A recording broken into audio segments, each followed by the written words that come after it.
Sarita Miller, what is happening? I like that. I like the way you say that. Is A it, lot is happening.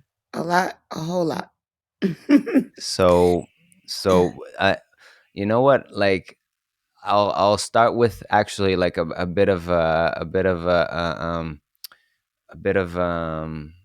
how do you call it? A bit of a curveball, and Okay. ask you what you're grateful for currently. Nice. I'm grateful for the countless amount of opportunities that continue to come my way. If I can say that in a short version.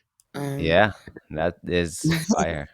Well, I think yeah, we'll dissect that as we go, but it's beautiful. I think it's beautiful to acknowledge, and anyone listening to this show should acknowledge, even if they have little, it should still be acknowledged in a way. And as we were absolutely. talking, like I was telling you about how I'm in Bali and I'm sweaty and all that, and you told me, man, I'm in Michigan. It's so fucking cold here. And then it gave me the opportunity to be a bit grateful about where I'm at. You know what I mean? So, Yes, in real so I'm, life.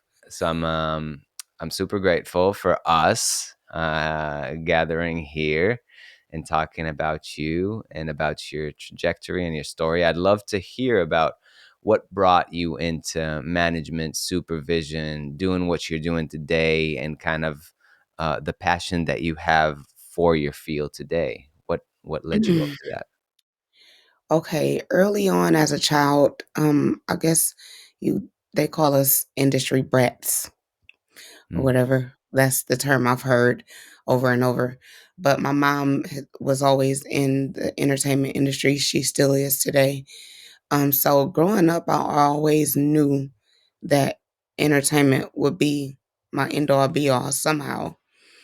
Um, I early on, like in the eighth grade, I don't know if you're familiar, but I don't know how old you are. But there's this R&B group named H Town that was really popular back in the day, and I kind of helped them get like their first national appearance. So I knew then that I had something special. Um, Fast forward, I worked at a radio station, interned for a while, but then I became a parent, took a break, and during COVID, a few things happened. I was doing a play thing. I was just playing around on Facebook with a friend of mine. Um, we were doing this thing. We called it Music Mondays, and I was introducing him to all these artists that I thought were so great that nobody knows about. And that turned into me music supervising, and then into artist management and a couple other things. So that's kind of how I got here today. But I knew that all along, I knew that this is what I wanted. Well, I'm gonna tell you, I knew I wanted to be in the music industry. I just didn't know to what capacity because it's so wide range, so many different things that you can do. I always thought A&R, but then growing up, I'm like, okay, all the established labels have their A&Rs, so how can I do that? And then I found music supervision and fell in love. Mm. Yeah. So, how long since you found music supervision till you supervised, actually? Oh, um, okay. Well, I supervised and then I found music supervision. It Oh, was back. wow. Yeah, it was Wow. completely backwards. So during the process of me doing that Facebook Live, I think that lasted for like 4 weeks. Um, we have a lot of filmmakers here in Detroit, independent filmmakers. And one of the main filmmakers came to me and asked me, "You want to do the soundtrack for my movie?" And I said, yeah, sure. I didn't know what that entailed. I knew finding the music and I knew that I could do that with no problem. But I thought because he was the filmmaker that he would be able to guide me through the process. That was not the case. So my first movie was a beautiful disaster. Mm. It turned out to be an amazing project. All the music was great. Got like some of the best music ever from some mainstream artists even. But I know that the legal side, the paperwork, none of it was done right. And all the music I got free. Wow. Yeah. So Okay. it Okay. was, yeah, So it what was cool. what do you, I feel like, so you went on to kind of build on that. And what did you, I mean, what did you, would you have done differently with the knowledge that you have now? Oh, I would have at least studied before I just jumped off the bridge. I probably would have walked Mm, across mm. and studied to get to know exactly what I was doing as far as the legal side and the licensing and who I'm supposed to talk to and who's supposed to know what and who's supposed to sign this and all of that stuff. Yeah, so but, like, to you, it's all that stuff, but to me, it's not. I wouldn't say it's a foreign concept because as artists and as like composers in this case who are listening to this podcast, like we kind of know what a supervisor goes through, but we don't really. Yeah, You know what I mean? So I feel like it would be interesting to kind of dive into what you do when you, okay, like you get the pilot of not the pilot, you get the scene, right? You get a scene, and then from the scene you have to kind of put on a dummy track, or I forgot the name, like there's a name for it. um attempt that. yeah, yeah, temp track. And Mhm. then you got to find something that's similar to it because not all the time you can get that actual temp track. And uh, um and then you start digging, but what does it look like from your perspective? So I'm gonna start you over. Yeah. For me, I start from the script. Okay. Because a lot of times in the script, you can at least get a feel, or sometimes, let me start that over. Sometimes in the script, they will specifically state music here, or we're in a club. So you know where at least kind of where the music may Mm, need to go. Now that could still change when you get the visual, but you still have an ideal. Okay. yeah. And then when you get the visual, um, for me, it hasn't been so much as the temp track actually has to, or rather the replaced song actually has to match. Um, I think they give me more of the creative control, Mm, to be honest. So, more times than not, a couple times there has been input from the production team, like we want this kind of song or we want that kind of song. But a lot of times it's just all me. mm. So So that kind of makes it. let me stop you there. So do you use any editing software? Do you use like Premiere? Do you use something like that to kind of put it together? I don't, honestly. I haven't. I do have some software that I want to use, Mm, but I haven't actually used it yet. all right. Um, I do have some editing background, so I'm really kind of anxious to do it. Because I'm kind of in the middle of this current project, I didn't want to bring it in the middle of the project and say, "Hey guys, I Yeah. think it's something that I need to talk to the production team about first before I start using software that they're not familiar with to make sure that they're okay with me using it Mm, first." A lot of people are funny, they don't, where are you uploading my stuff to and who can have access to it and this and that. So I have to be careful with that. So it'll be uh for me just to make sure that they're okay with it. I want to have that conversation first. So since we're kind of in the middle, I didn't want to bring it on in the middle. But I think at the start of my next project, I am going to incorporate that. yeah.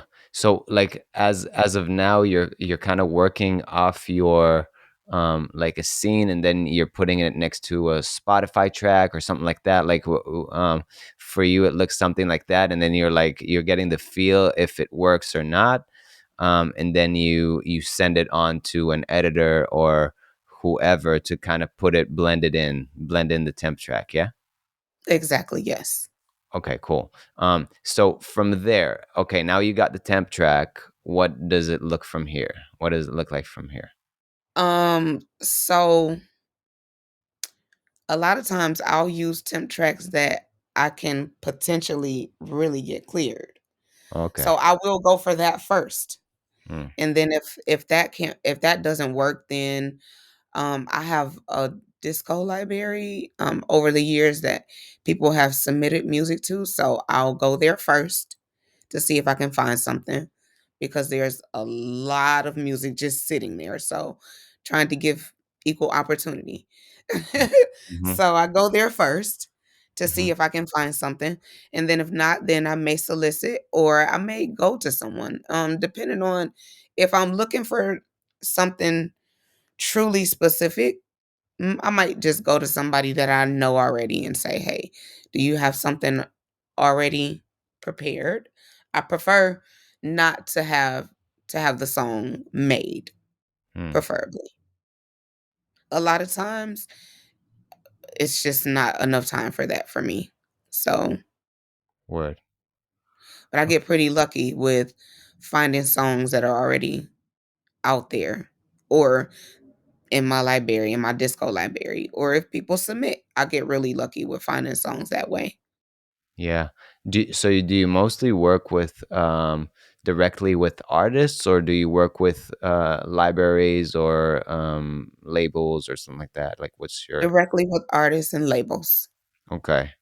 Because I mean, I know for a fact that supervisors, specifically, a lot of the times they don't want to deal with the legal stuff with directly with an artist, especially like in bigger projects. What's your kind of vision? What's your view of this?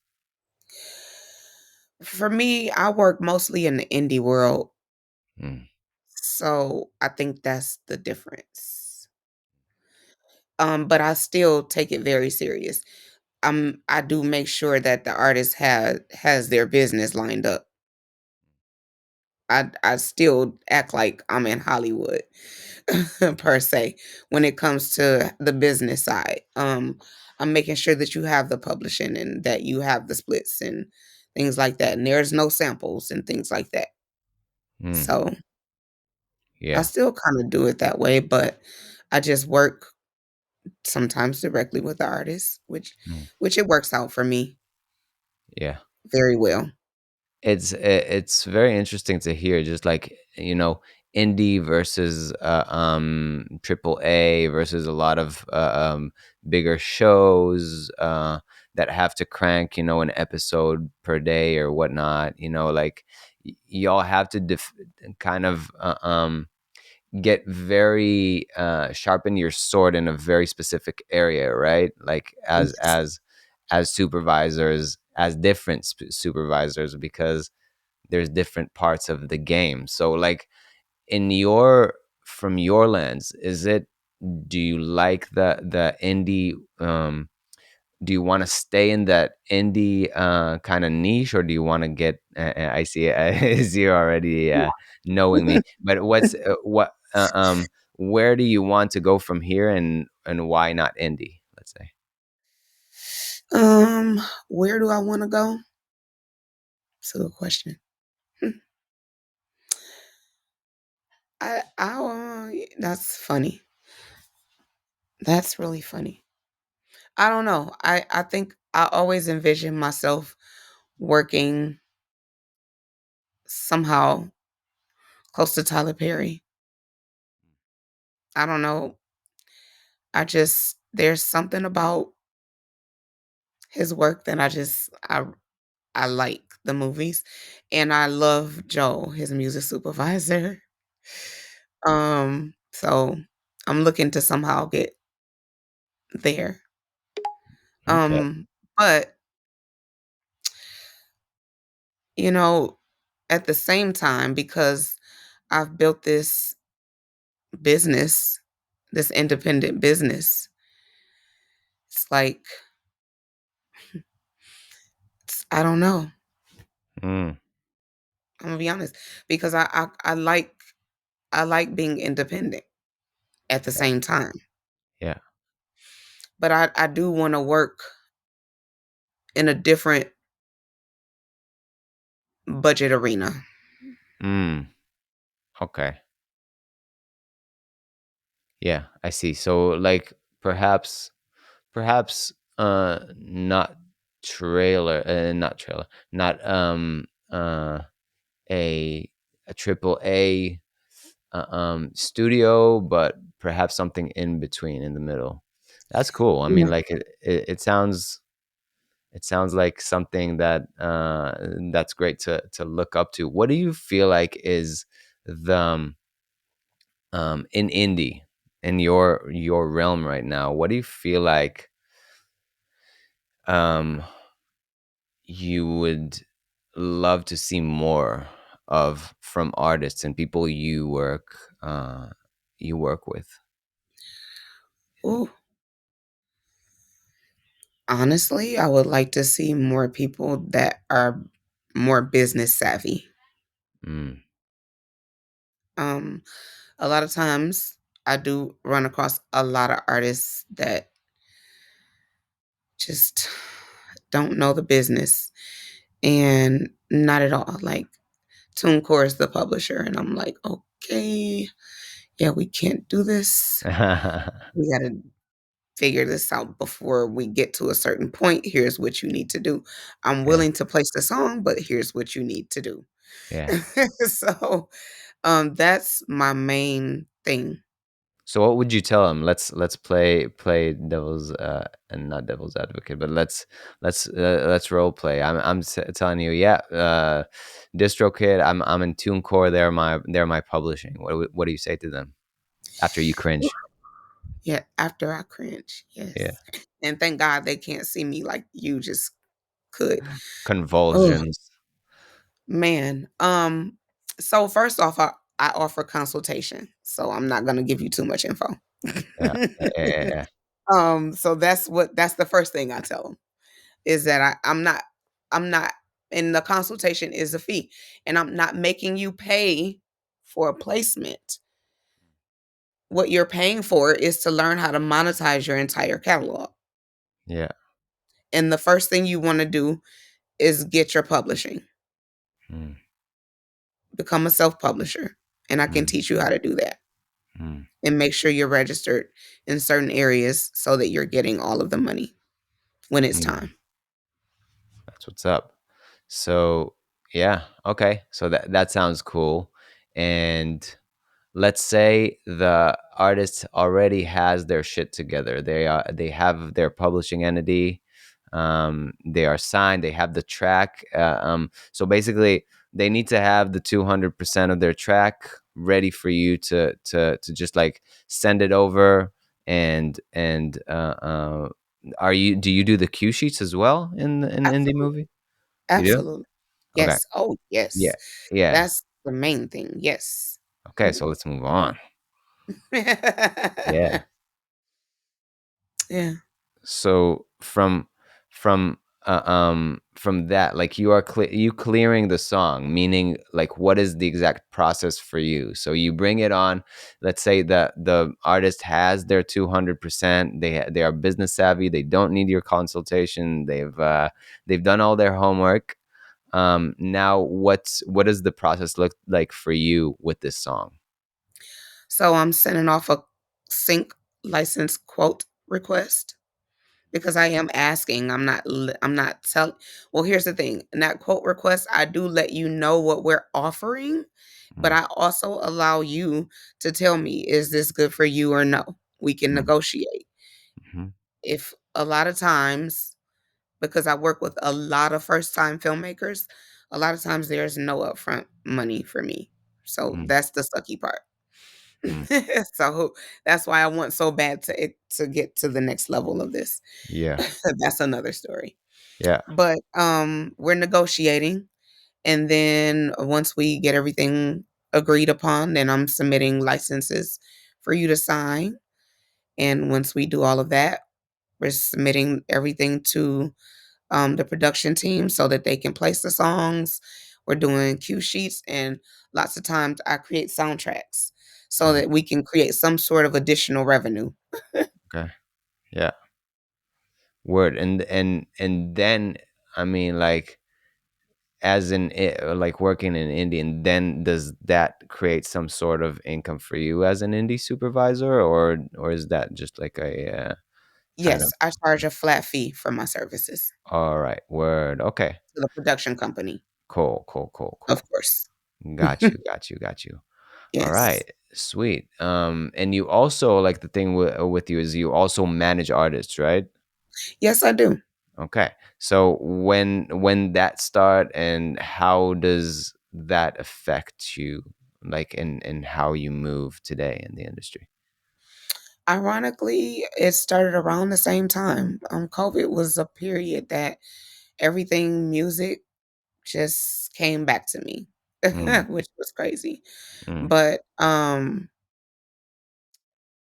you know, it makes it a little difficult for me as a music supervisor. I think especially when I'm in the indie world and there's no money up front. mhm. That part makes me cringe on the production company side. Yeah. Because I manage artists, and it's like I know it's like, come on, guys, like nothing. Yeah. What the heck? Yeah. But I understand it's their very first film, and we all know that the music is the last thing thought about. Mm, So I get it, but I try to educate the production team as well. Like, okay, guys, this is not the way it happens in the real world, and this is what we need to do. mm, I try to get them to practice what I practice. It doesn't always work, but I try. mm. Yeah, so it almost feels like indie films are kind of a platform, kind of a springboard or something to something else. It's like a transitional thing. Even though, yeah, and I had an indie film composer here as well, who actually composes for indie film, and yeah, he presented it as something that he is doing, like, firstly, to get his record, to get his just like repertoire and Treasury. everything, like, just to be able to transition on to bigger and better things. uh, Mhm. but it's, yeah, it's always interesting to listen about and to hear about how these how these different areas work, you know what I mean? um Yes. and yeah, I think it's very important for composers and people in general, for me I would say, even, is just to visualize, like, the area that we really want to work with, like, have some sort of a north star as composers, as people like that. And I feel like if there's anything that I get from this interview with you, is like having that having that business and knowing to deal with indie films that ask you for stuff will set you up later for when other people will actually want to take your stuff for bigger stuff and for bigger fees as well.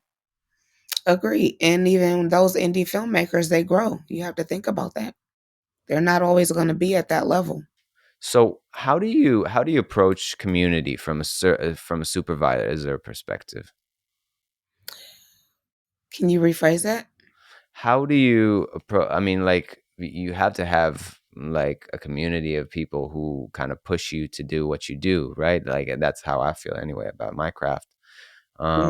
And there's many approaches to it, right? Like, there's Facebook groups, there's in-person meetings, there's just like friend groups. How and who pushes a supervisor forward? Because I feel like supervisors are kind of lone wolves in a lot of ways, because they're the only one who supervises for the movie, right? Like, it's like an editor is one person who does it, but like composers, I mean, there's on every movie there may be like 300 composers in one movie. You know what I mean? Exactly. So how does it look like for supervisors, as for you, like kind of building that opportunity for yourself? Um, like you said, social media is golden. Mm, And then of course, getting in people's face, panels, going to places. Um, I find myself frequenting a lot of the guild events. Um, there we go. that's mostly so far the only thing that I've done so far is going to a lot anything that the guild does, the awards, the conference. Most times I'm there. Yeah. Um, volunteering for the guild. I did that as well. Um, when Clubhouse first started, it was really good for things like those panels, Yeah. those panel type rooms where you could just join right on your phone. I met a lot of people there. So and then my mom, she's in the industry, so that kind of helps a lot actually. Mm. It actually makes it a lot easier for me. Yeah, that's mentorship, I guess. Yeah.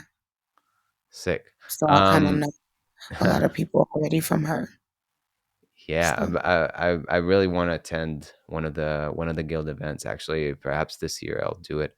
I want to make more time from PMC, because there's PMC, and I think a month before there's the Guild of Music Supervisors. So I'll try to kind of carve that out. But yeah, they're okay, but nice. um wanted to ask you one more question. How do you feel about like this industry of supervision and people of color? Um, Like, where do you feel like you stand in this? Uh, this interests me. that's a good question. Something I never even thought of, Mm, honestly. Um, hmm, I never really think of things in that aspect, to be honest. Um, that's a good question. Maybe there's more of us. I'm always finding a lot of supervisors that are of color, and that's pretty interesting to me when I do find them. It's like, oh, nice. So, but I think there could be more of us, but I don't think that it makes a huge difference. mm, I don't think that,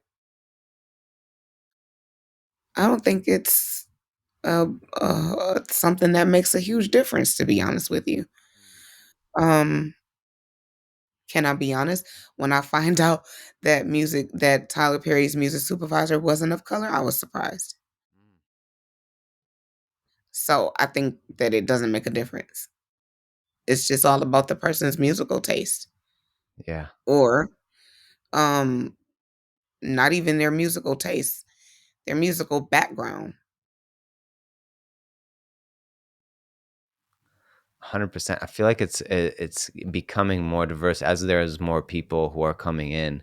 And just like for me, I feel like being in a business that reflects, I want to be a business that has a lot of inclusive values, and and doesn't lean too much towards like where all the corporate America has been leaning towards in the past, I don't know, like century or whatever. Now it's kind of Right. it's balancing itself out. But Yeah. um yeah, I just feel like there's more opportunity here, and less of it, less of that kind of stuff matters. But I wish to see more, like from just being in PMC. Mhm. I would just love to see more diversity, Yeah, even though there is already. Uh, yeah, just something I'm putting out there, and I'm really hoping to see in the coming years become a thing. I think also Shades of Sync was about that. Was about bringing the community together and elevating